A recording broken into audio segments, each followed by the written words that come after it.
21. Red in the morning. Takeo often rises early to view the sunrise and catch his own breakfast. While he does enjoy the cows Uranie provides, he feels more grown up catching his own food. He gazes up and sees the cirrus clouds barring the sky from the blues of the atmosphere above. The clouds take on a saffron hue that pours into the water, that ripples with a faint bruised blue. Prevailing westerly winds blow across his face as he inhales the salty mist. Sanvin comes to stand alongside him. "Red in the morning is warning," Sanvin says, modulating his voice to be more mysterious. Takeo looks at him blankly. "It is true, the sailor's song. Red at night is delight. Red in the morning is warning." What does it warn?" Takeo asks, now curious. "The clouds speak of a storm." Takeo sighs heavily. "Don't worry, mate," he says, patting Takeo's thick scales. "Not all storms are so hazardous. The western waters are the most perilous. The eastern water is just full of pirates. We can handle any pirate ship. Eleanor is the most advanced ship at sea. We Grammati are the best sailors. And the Tundrans are the best warriors." Takeo does not look reassured. Pain pierces his heart. Dracanum is on his mind at the mention of storm. He does not care who is better at what. He longs to be back at Hofjar. Then he instantly begins to think on those nasty Neranjars and the horror he feels when they attack his family because of him. All because they think dragons are wicked. Will I be wicked? He wonders. Suddenly, the beautiful, serene sky boils fiercely in his gaze. To him, it all resembles hell, with blood and rage painted across everything. He slumps over and sobs uncontrollably. Sanvin is taken by surprise. Dragons are supposed to be these fearsome creatures that terrified nations, heartless and cruel. He had assumed that Takeo was subdued because he is young, and that one day he would rise up and rebel, revealing the monster that he is. Sanvin is a skeptic, reasoning that Hofjars only project their joy on the small beast. After all, the creature doesn't have facial features, none that he can read anyway. But here he is, displaying obvious signs of sorrow and loss. He puts his arm around the baby's massive wing and rubs it as he would any other elf or human.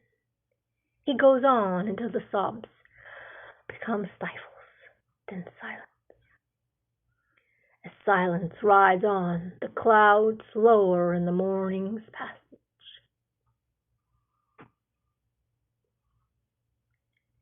Just before 10 a.m., Takeo's sight goes dark, merely seconds after 2 feet leap upon his back.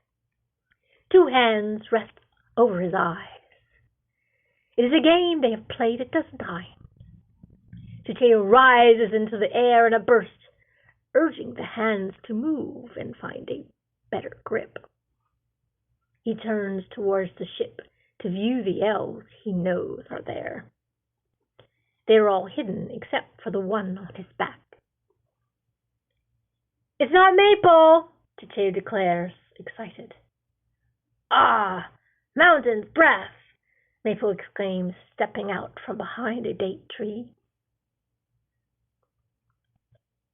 "You're too fast," he whines, circling around the ship, catching sight of the hidden elves. He turns a few times in the air, trying to loosen the one on him. He circles high and sees bright green and the crow's nest, and flies towards it. "It's not Lou!" He peers down at her. "How did you climb up so fast?" "Ha ha! I'm a green cat," Lou jests. Scanning the ship closely, he notices a pile of loose rope by the rigging, with an unusual yellow instead of the splotchy tans and grays. "It's not Nigella!" "One more," Nigella voices. "You have to guess, Che." "No, I don't," he retorts, landing and sprinting across the top of the deck, moving crates and barrels until, "Aha!" he shouts. "It's not Keen." "Who is it?" Elm laughs, leaping off his back. "You all smell the same," he capers cheerfully. "You all smell like trees." "Do we now?" Leo prods. "What kind of tree?" Maple wants to know. "I don't know them all, but you don't smell like," Ceceo mumbles, considering. "I don't know. Tree-ish," he professes. All at once, a jolt of knowing hits him. It is distant, but he senses it. He knows. His eyes widen, and he spreads his long wings. "What is it?" they ask, taken by his abrupt alteration. "Jucunum!" he shouts with exuberance. Their faces alight, with wild eyes darting. In a gust they turn to run to the stern, following Ceceo. He leaps without delay into the air, filled with elation. Visions of a reunion with Jucunum fill them all. He flies blindly under the darkening sky, billowing without cumulus clouds. His mind is too exhilarating to process the blue mass coming faster towards him until the shape of her is evident. He screeches, nearly falling to the sea, realizing. His heart drops, and his brain reels with thoughts. Could the elves be right about thoughts? Did I call Neaiscus here by thinking on her? Thinking I needed a dragon? Now that she's there, right there, he regrets. Suddenly his heart seizes, convinced that none of the elves or humans can stop her. He knows Neaiscus. He knows her abuse and how she takes pleasure in the pain of others. He knows she is not afraid of anything but Jucunum. Somehow, the little elf causes her great anxiety. He does not understand it himself, but he knows it to be true. He whirls around faster than he's ever before. He speeds back to the ship to warn the others, panicked more than he's ever felt with any Netinjar invasion. Neaiscus brings terror into the hearts of all. Again he feels so helpless. He has yet to develop his real dragon breath and any force of his roar. What can he do? He wants to be brave and strong like Jucunum. If only she were here now. He has to find a way. Furiously he pumps his wings. "Whelp!" he hears Neaiscus shout from the distance. Neaiscus is drawing near, too fast. "No, no, no," he shouts in his mind. Over and over the images of Jucunum surface. She is telling him to focus. "Che, just focus your mind." He does. He sees the ship through his squinted eyes, imagining himself flying faster and faster. "You testy brat," Neaiscus is saying behind him. "Don't you fly away from me." Ceceo shivers. His eyes water, pushing harder and harder, imagining Draconum standing there, waving for him to hurry. Closer to the ship, the figure that he is imagining as Draconum is just Maple. She is covered with pearly pink rose blossoms, waving him on. The other elves stand ready with their bows and needles. Nyaskis! Techeus shouts, at last, louder and clearer. His voice booms, louder than ever before. He's going to make it. Wolflin, a Tunderan in the crow's nest, sees the large blue dragon pursuing the baby one. He hears the baby's voice. He blows his horn in return.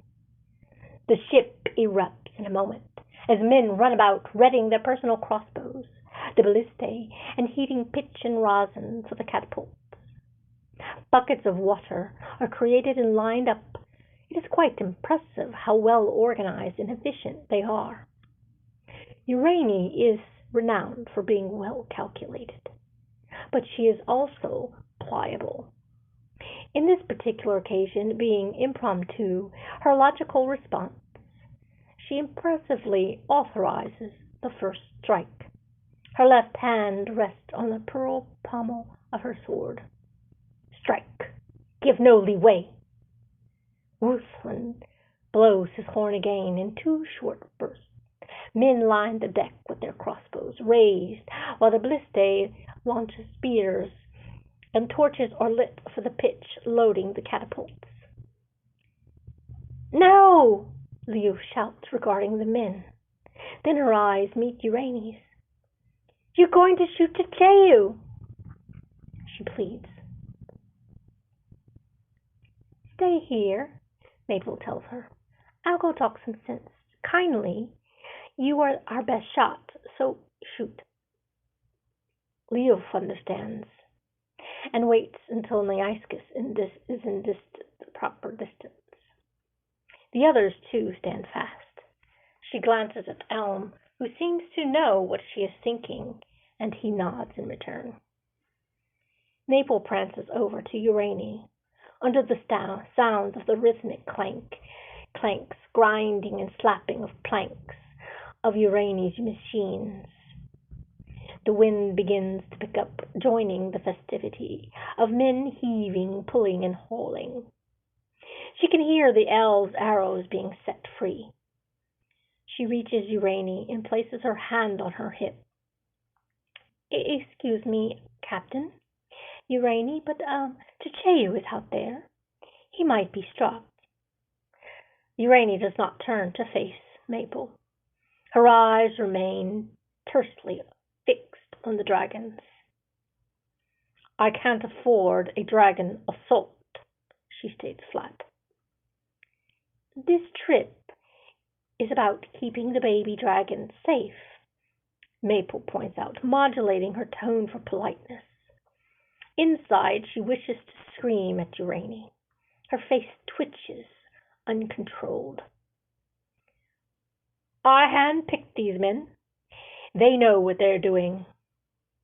It is more important that we do not sink. This time, Uranie swivels, looking squarely into Maple's eyes. Uranie displays little to no concern about Maple's grief.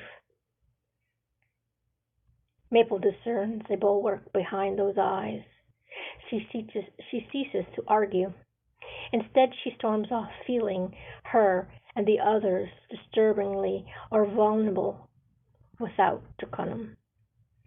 Grammati, or like humans, she considers.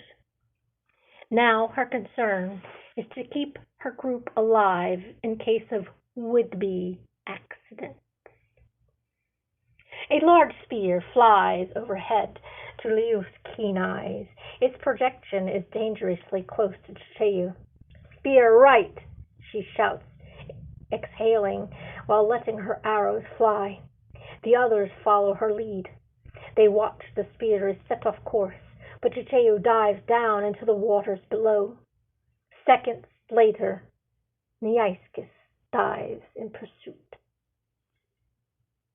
Dimada! Tigella curses. How the Havarti can we protect him now?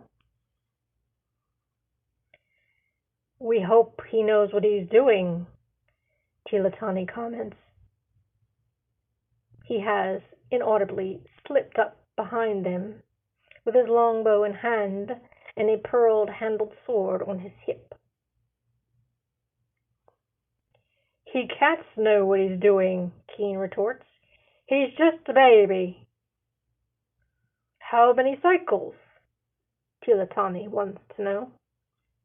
One, Keen says, before a giant thud on the bottom of the ship. Dimada! All of the soldier Hafjarians yell at once. Everyone madly stares suspiciously at each creak, each wave thrashing on the sides. An eerily stillness spreads across the crew with crazed eyes of uncertainty. Chicheyu finally breaches on the left, with his wings flapping awkwardly before falling with a massive thud on the deck and rolling into poleman. His eyes are frenzied. All crew and elves, save for Nigella and Keen, shift their aim to that direction, anticipating. Nigella and Keen assume Neaiscus to be shifty, and that she is. Neaiscus rises gracefully from the waters at the starboard. Leave us alone, Chicheyu pleads. The elves race to him, forming a protective ring with their arrows notched. Neaiscus is amused. Did your leader abandon you? Where is Jocunum? Urani, completely unaware that dragons sense dragons, and that Jocunum has this trait, tries to lie. She is here. Neaiscus bursts into terrible hissing and a wicked gruntle noises. Stupid elf, she jeers before inhaling deep. That is when the 5 elves, Nigella, Keen, Elm, and Liuf, and Tilatani shoot their arrows.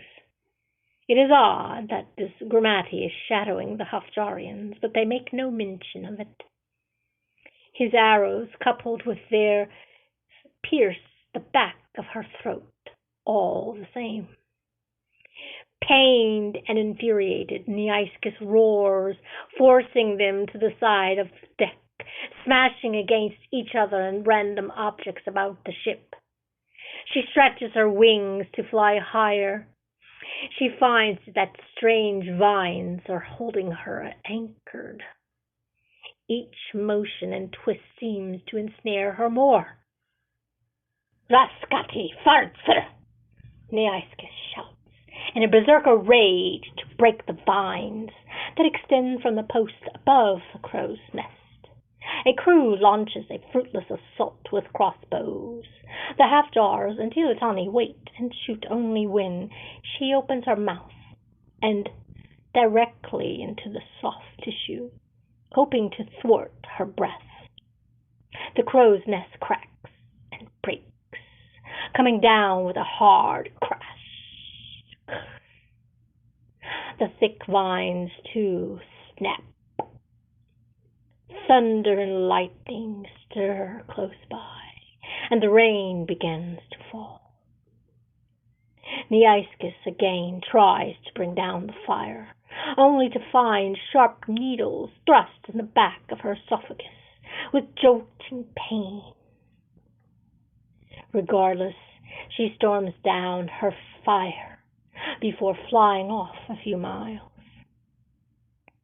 Maple is seen singing new growth to repair the ruined crow nest before joining the Hafjarians. Woodland remains with a crossbow readied. Men are screaming and rolling about as wood burns. The crew is scurrying with buckets of water. Bliste are launching after her with fervor and precision. The chilly air is filled with shouts and moans. They all stand enduring as the clouds empty harder, watching the blue beast fly. She falters a bit when struck, but she recovers quickly. Behind her is a blur. Something unidentifiable is in the sheets of rain that has overlay its image. The rain is a boon, Tilatani tells Maple as she approaches with enlarged thorns surrounding her torso and one tightened horn on her head. Maple smiles curtly. "She's coming back," Leaf warns. "She brought reinforcements," Ticeu adds, trembling profusely. "We won't let her take you," Leaf reassures him. "No," Ticeu shakes his head almost violently. I will go, if only to protect you. I am too much trouble," he begins to cry. "Dragons are trouble." Leaf touches him, but he pulls away. "This is the dragon slayer," Nigella boasts of Leaf. Ticeu regards her disbelieving. "It is true," Maple adds. "I was there." "Dree never told you?" Keen inquires. Ticeu shakes his head no, but he doesn't care. His mind is fraught with worry and fear. I am not solely responsible," Liu says, not accepting the title. "We fight together, methodically together. We are mighty. You will see, together we are stronger." "It is coming!" they hear Wilson shout. "Jay, hide in the lower levels," Nigella tells Ticeu as adrenaline courses and a sudden rush. "No," Ticeu protests. "I want to fight. I'm a dragon." "Yes," Maple agrees. "You are, and a baby dragon. You have no fire and no force. We fight today, and you fight tomorrow." Ticeu begins to pout. Then he agrees, knowing that the two dragons are upon them, and indeed there is little he can do. They hear the ballista launch another round as Neaisis comes into view again. But so is another silhouette behind her. This time Neaisis darts and rolls, avoiding their spears, and blows her flames before she is above the ship, avoiding the elves' nasty needles. Flames flow. They spread over the stern as she passes over. The men are screaming, panic abounds, and spears and arrows fly. The Hofjars swift and aim for her eyes and ears. They hear her screech as she sails over the water. The rhythmic cranks rise over the rain and the wind. The catapult's fire assault springs forth. Fire rages. "A net!" Keen shouts abruptly, considering Maple. "Can you make that date tree go tall?" "Yes," she answers, then races over to the tree, darting past men and flames. "Aha!" Nigella exclaims, understanding his mind. "Brilliant!" The Hofjarian's face are alight and wild. "Get downstairs!" Leaf orders to Ticeu, seeing that he is scarcely moved at all. The others scatter to carry out their silent plan. Ticeu runs now, escaping the dragons. "What are we doing?" Tilatani asks Leaf. "We are catching a dragon," she declares. "Go assist Maple and Elm." "Yes, ma'am." he replies, smirking at her. Leof assists Keen and Nigella with the post-mass. Nyaskis is coming for a second round with her fiery breath. The Hafjars immediately drop the net and equip their bows as if on cue. "Aye, right," Leof informs everyone, aiming. The twang of the recurves sounds at once. Nyaskis abruptly stops her rain of fire. She screeches, shrill, piercing their ears. She roars past them before diving into the water. The elves continue their climb with the net while the men work to put out the fires and reload the ballistae.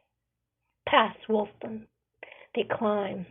Wulfstan glances at them and puts down his crossbow to help secure the net. Keen slides down the pole and runs to help secure the other half. Nigella and Leof tie the standard strands of rope to a few arrows. The catapults are launched at the second dragon, now visible. Its scales are frothy sea blue. White covers its brows and its tail until he is struck. The tar coating gives him pause and fills him with rage. His flight path is off, but his persistence nonetheless. "Havarti!" Uraine shouts. "To the mad dragons! If one wasn't enough, we face two!" she scowls. Kilat stands next to her with a javelin aimed as the rain pelts his face. His blonde braid whips wildly. The dragon dodges the spears, but Kilat's javelin flies through its wing. A burning ball of tar then knocks against its head, stammering its flight once more. Disoriented, the second dragon flies straight into the net. The Hafjarians promptly shoot their arrows into the rope, working to secure the beast to the ship. Seeing this, Kilat orders the men to attack the bound creature. Tundrans abandon their buckets to hack and stab at the trapped dragon. The dragon that is trapped is much larger than Nyaskis. His weight is much more than Eleanor is designed to handle. Between his violent thrashes and the forceful winds, both the waves, Eleanor lists.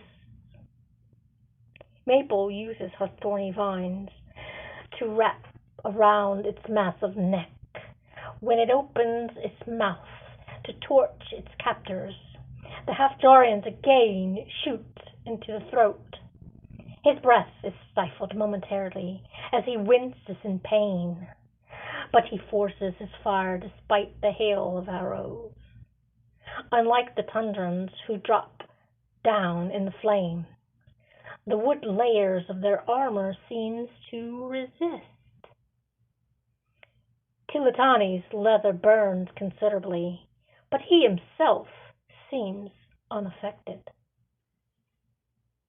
A bedding wave comes over the edge of the ship quickly, extinguishing the flames. The loud thrashing issues from the bottom of the ship becomes more apparent through the pauses of the thunder and the shouts above. It goes unnoticed at first,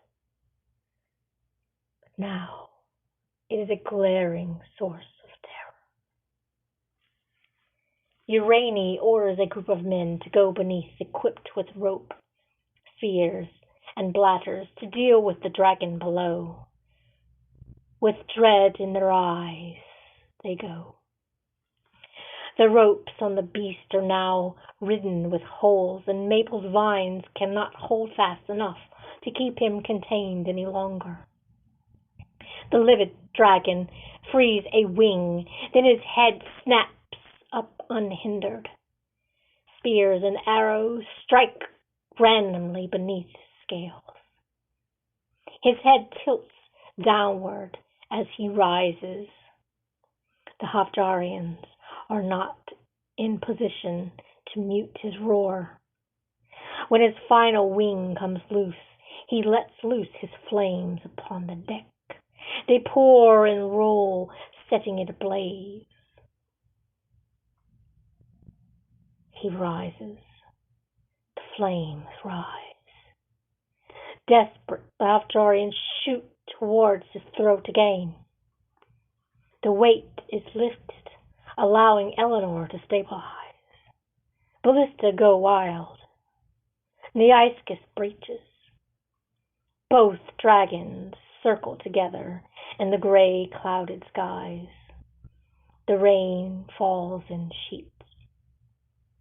Doomed eyes rise to watch the dragons disappear in the troubled sky. Alone, Maple races to the lower levels to investigate duration of the wood. It is as she feared. Water is filling the bilge in several spots. She does what she does best. She grows, building layers of cypress. She uses the sap to smooth over her creation.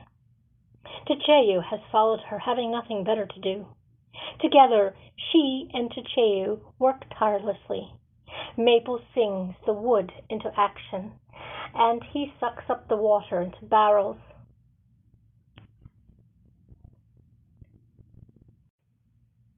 I am so glad that you enjoyed that bit. Hello, my name is Dan Tresicock. I'm an artist, illustrator, writer, reading to you from the series The White Wizard of Hofstar, Book 2, Collective Minds. Books are available Ingram, Amazon, and Barnes and Noble, ebook or paperback, whatever your preference is. Remember, like, subscribe, share with your friends, and check out Amazon. I think Amazon probably has the best price, from what I can tell. Very good price, actually, for the paperback. Anyway, so until next time.